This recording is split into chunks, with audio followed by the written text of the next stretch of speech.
Today I made that difficult decision that we all made. I put another $380 into the buy. You can tell Shane about it. And you're at that point where you're wondering is $380 keeping the car running. You might as well sit up there. See, I got more than this. This is so cool. Gee.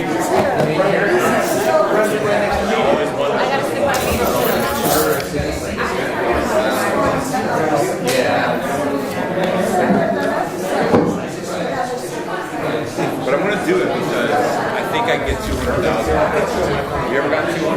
That is my goal. I lost 150 twice, and I crapped out one at like 150. I'm at 174, 175, and I'm feeling good. It's a 5. It's a Pontiac MC deciding to get in the chassis. Next question is, yeah, start. This is good.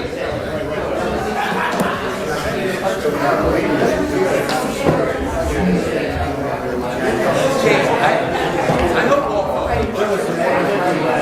good. Start. Yeah.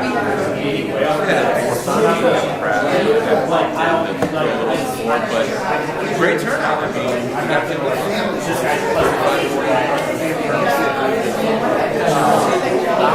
he was seriously the wrong meeting.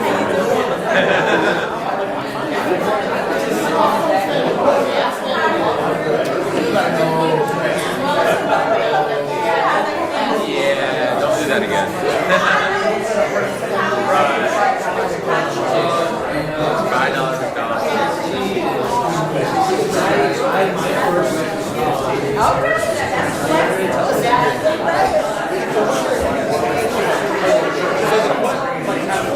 Yeah. The question is, can we set up a it needs to work? Yes. Feel like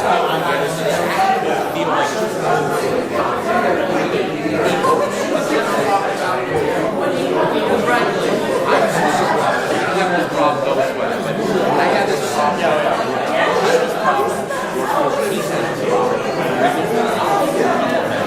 and it just inspired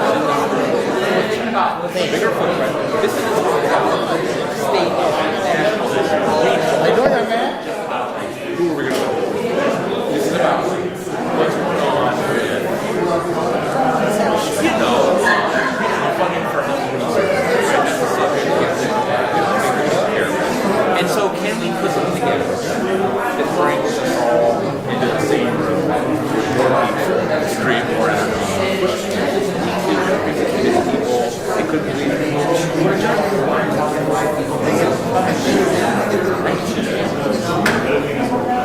and the people that do survive,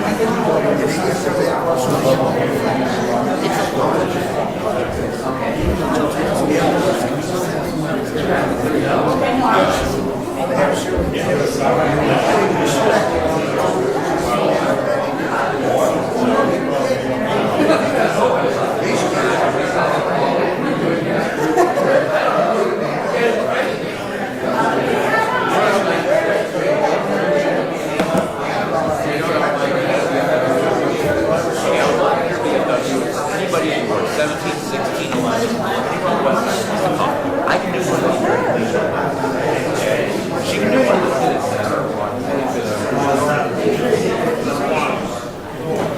Hey, how's everybody?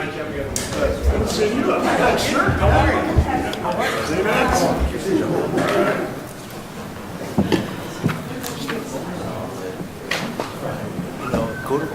Yeah. Pete, we got you over here. Hi. We can just put the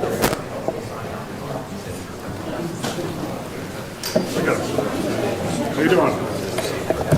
How you doing? I'm going to make sure that all council members, if any council members, I want to make sure you all have an opportunity to sit at the Good table. to have your name. Yeah.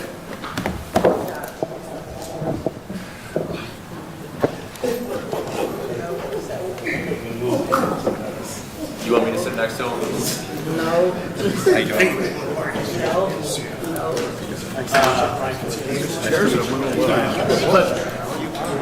TJ, you got your bathroom.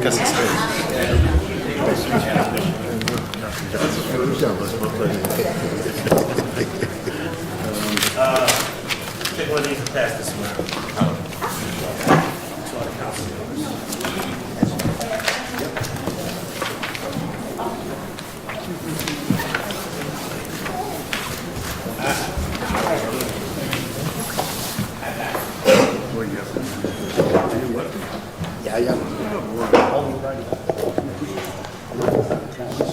All right.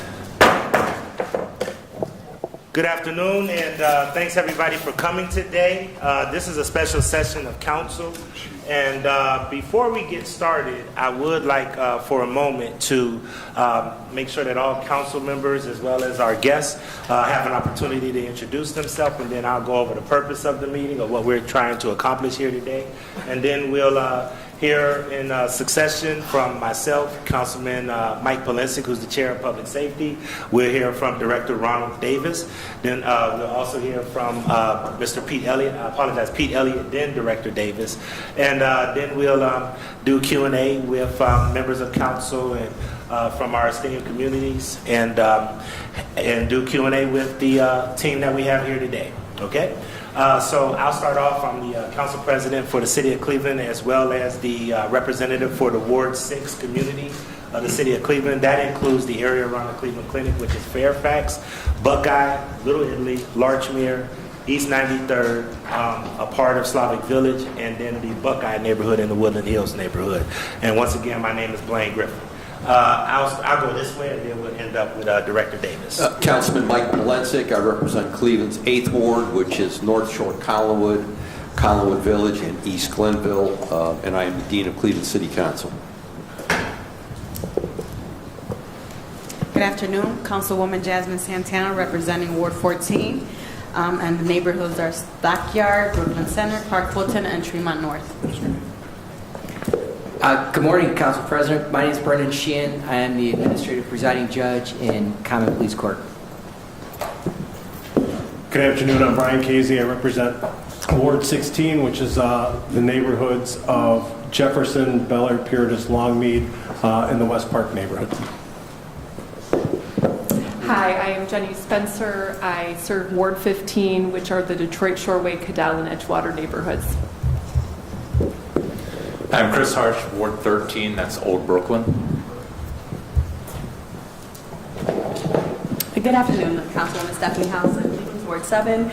The areas of St. Clair Superior, Huff, sort of Asia Town, and a little bit of downtown. Good afternoon, Councilman Starr. Ward 5 represents neighborhoods Central, Midtown, parts of downtown, and North Slavic Village area as well. Good afternoon, Councilman Kelly. I represent Ward 11 on the west side with Cadell, skirts Edgewater Park, and Detroit Shoreway. Good morning or good afternoon. I'm Councilman Joe Jones. I represent the Lee Harbor Ward 1 community, which comprises of the 4th District, which is one of the most violent districts in the city of Cleveland. Councilman Kevin Bishop, I'm Ward 2. I have Union Miles, a piece of Slavic Village, and part of Mount Pleasant. Charles Slife, Ward 17, West Park, Camps Corners. Dr. C.J. Matthews, Mount Sinai Friendship United, our connector platforms, and one of the persons who began Fugitive Safe Surrender. Good afternoon, Michelle Baeppler. I'm the First Assistant United States Attorney. Good afternoon. Thanks for having us. Brian Fitzgibbon, Chief Deputy, United States Marshal Service. And I am Pete Elliott. I'm the U.S. Marshal for the Northern District of Ohio. Good afternoon, Ronald Davis, Director of the United States Marshal Service. Thank you.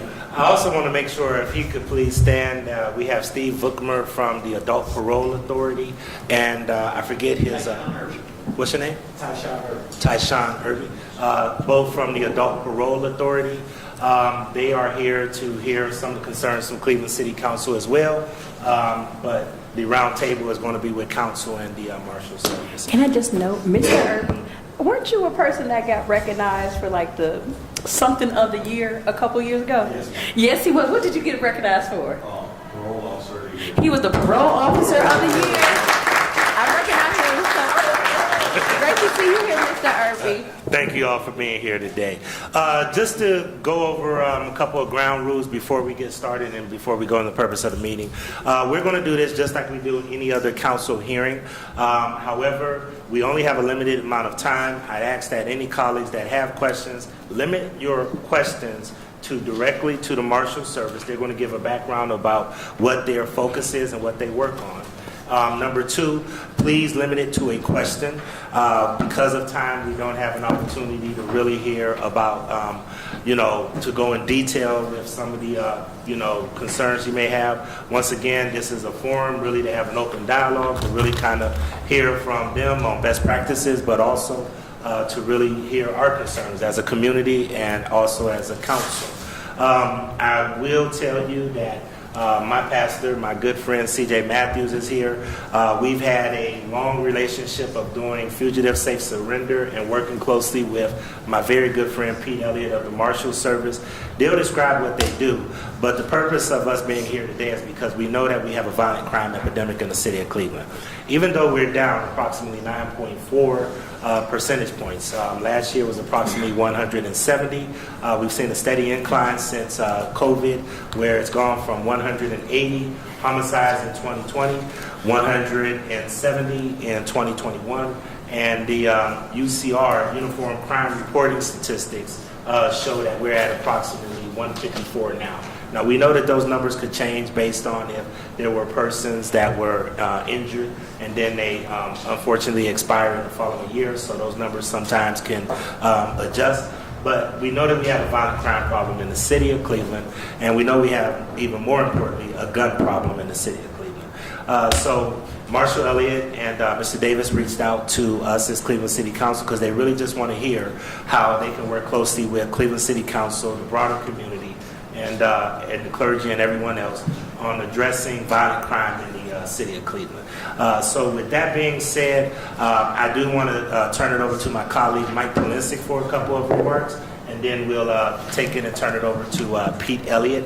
I will also make sure that everyone, please, this is a round table. I want to keep it as informal as possible, but the chair still does have the gavel.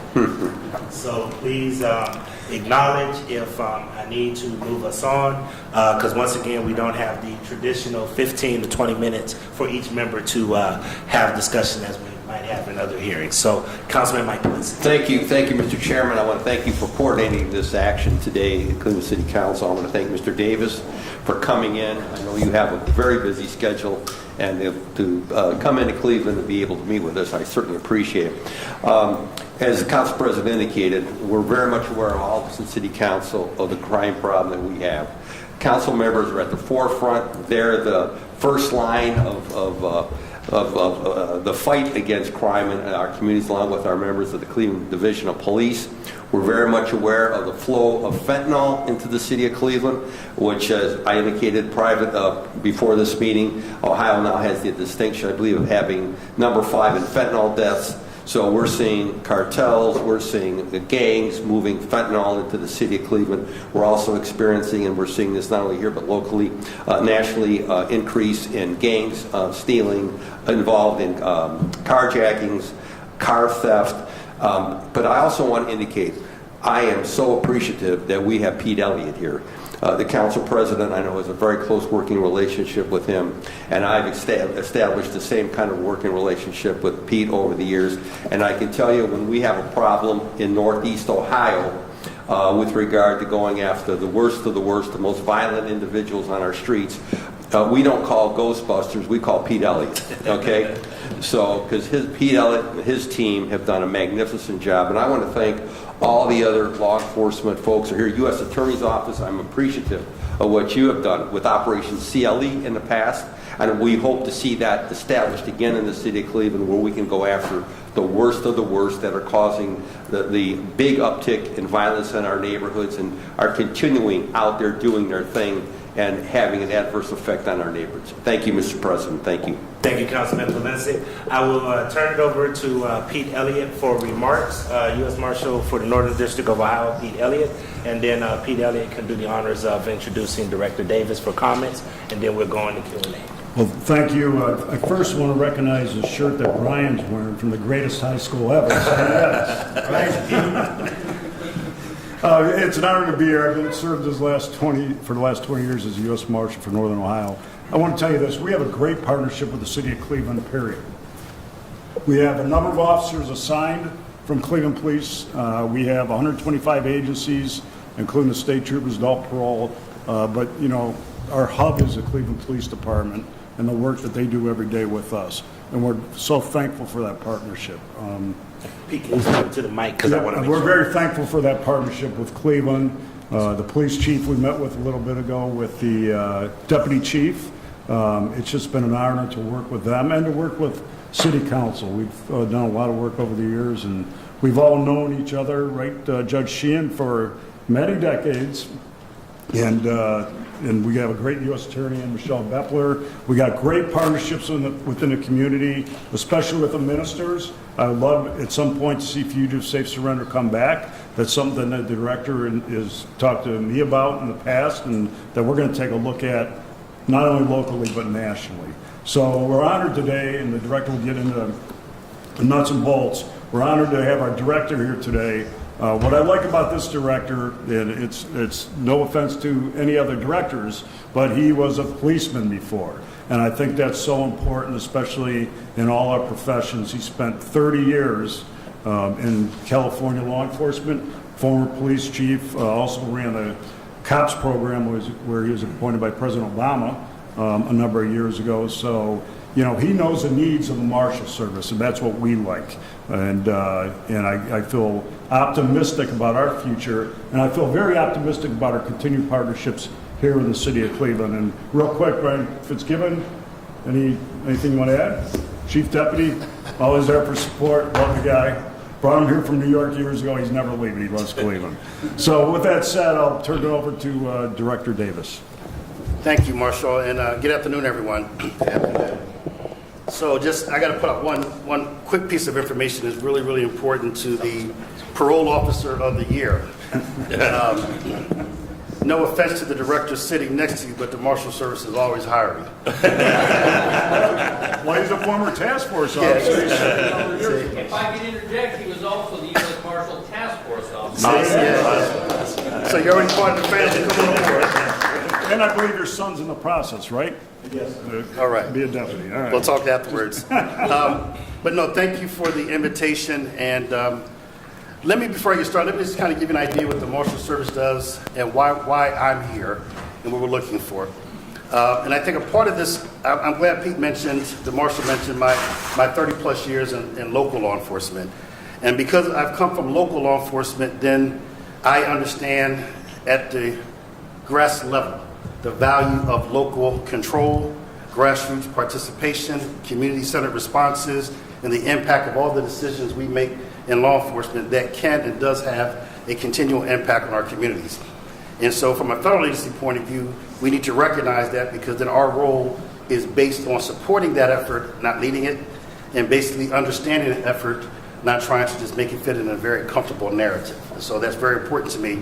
And what I found out over the years, the best way to accomplish that is to hear from people direct and not have it filtered, not have reports sent to me, not get briefed, but to hear from people that are on the ground level doing the work. And so I had an opportunity to meet, as mentioned, the chief for Cleveland and one of the deputy chiefs, and I will meet with deputies, had a town hall meeting with my deputies and task force officers. But sometimes what's missing is a voice from the community. And I would like to hear that, hear what you think we can do to help, and do so in a way that still respects the community, although we're here to assist. So the Marshal Services, if you probably have heard, is the oldest federal law enforcement agency in the United States. It's been around since 1789 and has a very storied history.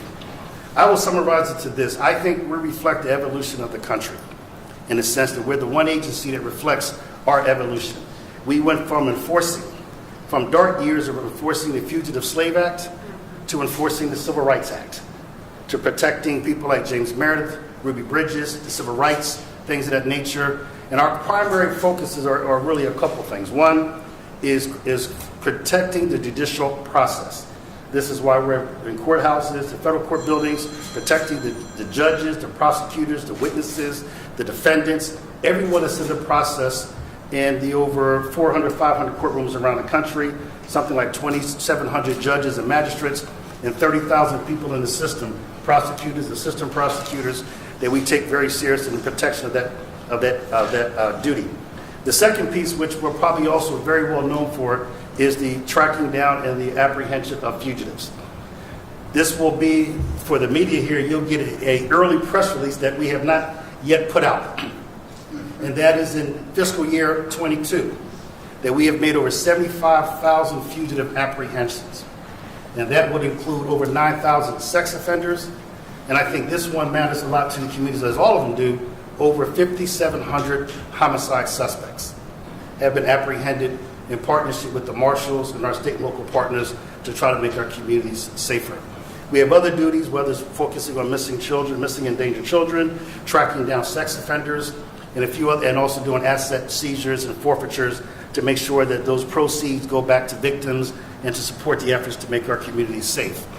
Why I'm here is, as I go around the country to look at where we're dealing with and facing the challenge of violent crime. It is not a new challenge. It is not one that's unique to Cleveland. It is one that is impacting communities all over the country.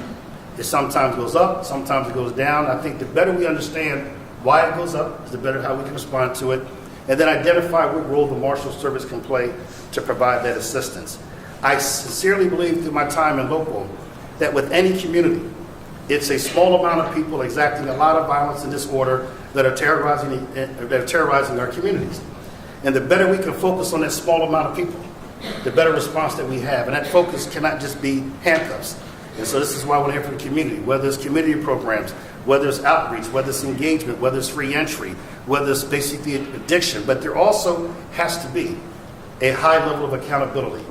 And I think what the Marshal Service does, we do very well, is your Marshal is leading with us, making sure we're involved with the community part. But as we work to partnership right now, as we basically add additional resources to this district to help in this battle, then the focus will be is to strategically focus on those that are wanted for violent crimes inside the city and inside this district, but particularly this city, to be able to then bring them to justice so that, one, if we focus on those drivers of crime, that we will hopefully see the amount of violence go down in the community.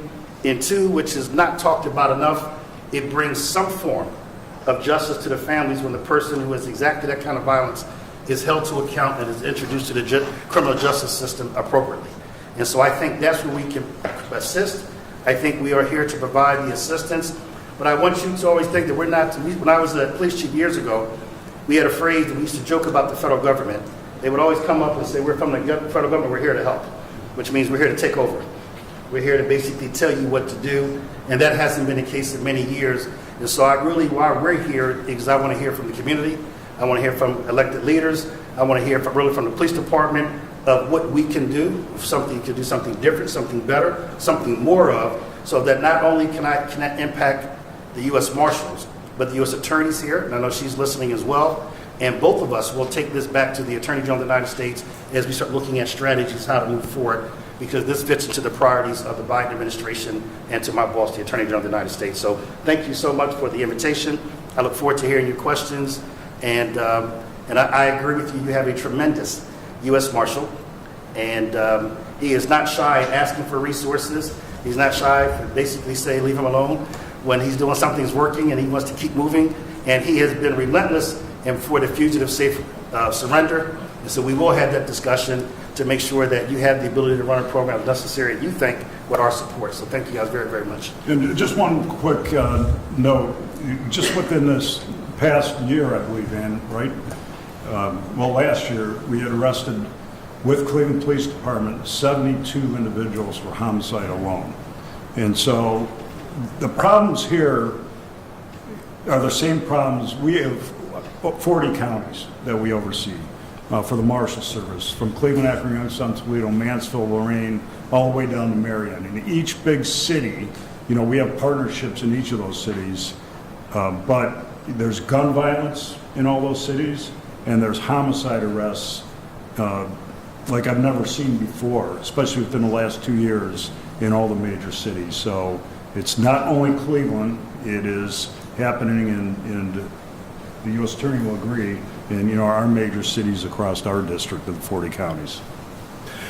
Before we move on, I do want to make sure that I acknowledge a couple of other guests that we have at the table, and I want to make sure that they have an opportunity to welcome us and tell who they are. And I'll start out with Judge Brendan Sheehan, who is I believe, the administrative judge, the AJ, for Common Pleas Court. And I want to hear from my pastor, C.J. Matthews. Sure. I want to thank everyone for inviting me, and I have to say that this is a topic near and dear to my heart. As a judge, I've been a judge now for 14 years, and I see young men from our community here who come before me, who commit crimes with a firearm, with a gun, sometimes carjackings with a gun, and because it's with a gun in Ohio, the law is they have to go to prison. And it was like a revolving door for me. And as I hear the topic here today, I'm so sick and tired of seeing this happen. I said, we have to do something better. We need to do something better. And as a judge, I started a pilot program called the Violence Intervention Program, which is something that we refer individuals with the work of the county prosecutor, the public defender, and the folks in our community, the Cleveland Peacemakers, the Metro Hospital Trauma Unit, a special probation officer. We try to get these young folks, before they commit a crime that's sending them to prison, into this intervention program to help them before they get adopted by gangs, before they get the need to feel that they need to have a firearm with them to commit a crime. And I'm proud to say this program's been in place for four years now. And with the help of the Cleveland Peacemakers and the team of Metro Health and Ohio Means Jobs, we have been, it's a pilot program, but we've started to see success. And there's been failures, but we've started to see success where someone gets shot at a bus stop, the first person they call was their special probation officer, not a fellow friend to counteract that crime. One gentleman who got shot and was on the docket, I was stunned. I brought him into my courtroom asking what happened, and he's like, I was going to a party, a family member's birthday party, and I was at a bus shelter. And here he's not allowed to have a firearm with him, not allowed to have a gun. I'm thinking, oh my gosh, he got shot 3 times. And he looked at me and said, Judge, thank you.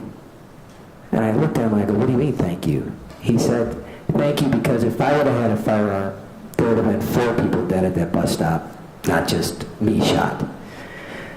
So there's other ways. I mean, gun buyback programs, all that stuff is all good, but that's short term. And we as a community can do so much better in getting to the cause, getting to the issue before we just say, hey, let's just do a gun buyback program. So I appreciate the opportunity to listen. I appreciate the opportunity here. Thank you for having me here. Thank you, Judge. And I know that it was mentioned a couple of times, but violence interrupters and street outreach workers, as you all probably already know, I know Oakland already had a model. I actually went to look at their model, are actually clergy members, people that have great street reputations, and even some formerly incarcerated individuals and former group member involved individuals, I don't say gangs too often, that actually come together and work in a uniform way to try to provide a civilian response to try to intervene, and we do have a strong network in Cleveland of those folks as well. I want to defer to Pastor Matthews because I know that He has really been great at putting together a national model around fugitive safe surrender, and give him an opportunity to say something to us if he could. Thank you, Council President, to the Director and Council persons and everyone assembled. Fugitive Safe Surrender was born after the tragic death of Officer Wayne Leon with three components. First being officer safety, the second being community safety, and the third allowing persons with warrants to surrender responsibly. And we've seen its success across the country. Today, I think that opportunity is one opportunity because of the numbers of people that were able to turn themselves in. For every person who turns themselves in, our marshals don't have to put their lives, our police officers don't have to put their lives in harm's way. So we believe that it still can be effective, and we look forward to bringing it back and using the hotline that's been established. With regards to the violence interrupters, I trained the last group of violence interrupters pre-COVID, and there's a need for something different. Thank you so much, Pastor. I do want to give Ms. Baeppler an opportunity, Michelle Baeppler, who's the interim or acting, I apologize, U.S. District Attorney for the Northern District of Ohio. Ms. Baeppler. Thank you so much, and thank you for the invitation to be here and listen as well. We work closely daily with our United States Marshal. We really are quite spoiled in the district to have probably the best fugitive task force. We also work very closely with our newly established strike force, which is a multi-discipline, I guess, federal, state, and local partners of law enforcement. It allows us, it's a force multiplier, it allows us not to duplicate efforts, and to Director Davis's point, we've really sort of refocused our lens in recent years to look at the worst of the worst, and we are seeking out federally for federal prosecution the worst of the worst. To Director Davis's point, it really is a small group of individuals that are the drivers of violent crime, and we're trying to cast the net a little less widely, a little more focused, and hopefully we can assist in solving the violent crime problem in the city. Thank you so much, Ms. Baeppler. And once again, Cleveland's a big city, but it's a small town. What you'll learn is that many of us have interacted with each other for a long time. We used to meet monthly at the Stands Committee, stopping violence against neighborhood crime every day. What is it, Ms. Baeppler? Oh boy, you're going to ask me the acronym. It's an aggregation of a group of individuals to include clergy, violence interrupters, law enforcement, parole, and we do all meet on a monthly basis to discuss different strategies, different topics that are pertinent, and all with the same goal of, stopping the violence. And it's called Standing Together Against Neighborhood Crime Every Day. Thank you. It used to be PSN, Project Safe Neighborhoods. I'm aging myself. And it really focuses on a comprehensive approach that deals with law enforcement, reentry, prevention, and intervention as a comprehensive approach as opposed to just dealing with the law enforcement component. I'll go into questions and answers, and please, once again, please be concise and quick with the answers, and I'll just ask a couple of questions. Inter-jurisdiction, task force, I know Councilman Polensik mentioned it. I hear everybody saying that it's only a small amount of people. I know when I used to crunch statistics, it was approximately 10% of the people in Cleveland responsible for approximately 70% of the crime. How can we work and how can civilians work with law enforcement to really try to chisel down and really identify that universe of people who we should be focused on, not just from a law enforcement perspective, but also looking at what services and how we can wrap around and do things in order to really get that small number that we want to try to focus on, not just from a law enforcement perspective, but from a comprehensive perspective. How can we do that as civilians and be a part of that? It would be my experience, and I probably get this more from 30 plus years in local than federal, that intelligence, that information is probably known to the community more so than it is known to law enforcement. Even to the point that knowing to who's likely to be next recruited, who's likely to be the future victim. In many cases, the future victim becomes the future shooter, and understanding the social network and how all these things are connected. So I think if I were to make a recommendation to any community, it would be to be engaged in the way that you're being engaged, and that as you are interrupting, you're identifying people that need help. If you can identify people that need help, then hopefully we get to the point to where our deputies and officers do not have to go after them. And if they do, that even then people deserve the idea of redemption, depending on the crime that they do, that we start talking about how we then bring them back into a community in a way that so that they don't keep becoming, kind of cyclical, if you will. So in many cases, I think the key would be, I don't think it's a secret who that 10% is. I think the information is there. And I'm not going to use the traditional call the police and tell us, because that works when there's an initial crime occurs. We want people to be witnesses, we want people to participate. But we also going to be very candid and frank and know that there's risk with that. It's not always as simple as it says.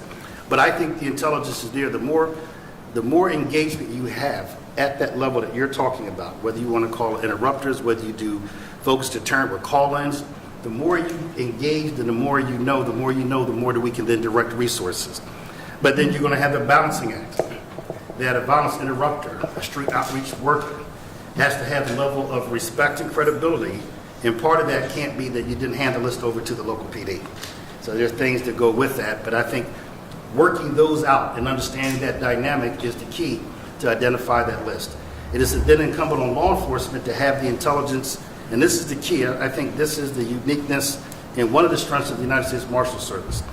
A lot of people think of fugitive apprehension as the goal of simply walking up, putting handcuffs on the person that's wanted for that warrant. But really, a fugitive apprehension is the back end of a fugitive investigation. So the amount of investigative work to find out where this person is at, who they're related to, where they're likely to be, how to get them in the safest location. So the same thing with the intelligence. Gathering intelligence is an investigative tool. So we should be working independently and together to identify that list. You're identifying ones that you can interrupt and intervene. We're identifying those that are the small percentage that are, in fact, wanted for something. And in between are those that may be in that world. But I also will refrain from the phrase gang at this time, but are basically in that social network. What's their exposure like coming up down the road? And how do you reach to them right now? In cities, when I was a police chief, we ran things like ceasefire, where you identify groups, you bring people in, you expose them to the services that a community has to offer, but you also introduce them to everybody's on this side of the table with regards to law enforcement and what the accountability looks like if services are not taken, if violence continues, because the community has a right to intervene, but it also has the right to hold people accountable. So that's a long way of saying I think it doesn't take a lot to identify that 10% that you're referring to. Is just being able to have the resources to intervene and having the credibility, quite frankly, to intervene to where people are going to take you up on the offer. Thank you. One last thing, and then I'll turn it over to the Chair of Public Safety, and then I have Councilman Starr and Councilman Casey, and then if you want to give me, if you want to ask a question, please put yourself on the list. The other question that I have is, and I know that Adult Parole Authority is here, and I know that Pete and yourself can probably talk about this a little bit. We find that a lot of these victims and perpetrators are oftentimes people who have been shot or who have shot someone within the last 5 years. We also find out that a lot of these victims and perpetrators have parole violations or they're repeat offenders that should not be having guns in the first place. I've always been a huge fan of the Adult Parole Authority's role in this. How and can you guys beef up working with the Adult Parole Authority in order to do more home visits, unannounced and also announced, in order to make sure that we monitor that small population that we believe, unofficially, I don't want to say that the statistics bear it out, but we do have strong evidence that many of the people that are committing these gun crimes are repeat offenders and also people that are on parole and have parole violations already. How can we really narrow down and deal with that group of people? Well, I think we are focused on it. We have a number of adult parole officers on our task force throughout the 40 counties. There's sometimes restrictions for us on the law enforcement side with home visits, right? And there's certain things we can do and can't do, and that's just the way it is. Adult parole focuses on these individuals. When there is a warrant that is on them, we go after them. But I'll tell you this, we're seeing especially in the Akron area and in the Cleveland area, we're seeing 14 and 15-year-old kids all the time doing carjackings, carrying guns. It is off the charts. And it is, you know, it's very prevalent in the Akron area now, and it's here. So we're doing everything we can to work with adult parole and the Cleveland Police Department to go after these individuals, you know, quickly. Fitz, you want to add anything on that? And just as a follow-up, that just make sure I have clarification. If a police officer has a complaint about an individual, they actually have to go through the process of intelligence gathering, getting a warrant from a judge, and all of those things. But if a person is already on post-custody control or post-custody release or, you know, parole, then I thought it was a condition of their parole that they actually open themselves up for visits and being able to have those visits. Or is that true or not true? So one of the points that you mentioned before is APA and their essential role in the process in crime prevention. The state of Ohio has done an incredible job under the leadership of Steve Vukmer as a director to enhance the relationships between the parole officers and the offenders, okay? And it goes beyond smacking their hand and locking them up when they go left to center. It goes to the point, like the judge was saying, is they're going to be calling you if they're in a position where they're going to be making a poor decision or they've had their back up against the wall. That doesn't happen overnight. We're all in this together, and it's a partnership that nobody's doing it alone. And adult parole, they're doing an incredible job of building those relationships and working together with our community outreach programs and facilitating those that are the drivers of violent crime to the United States Marshal Service as soon as possible. Right? If somebody is going to be having what we call a continuing course of conduct and they're preying on the community, the most vulnerable in the community, getting it to the United States Marshal Service as soon as possible so we could limit the amount of victims, those that are victimized, but whether it's sexual predators, victims of violence, gun violence, and eliminating those victims that are happening. That's the partnership that exists, and that's where the communication is going to be key and essential in solving that. Let me have one thing, though, to the heart of your question. I would ask that you look at this, all of you look at this,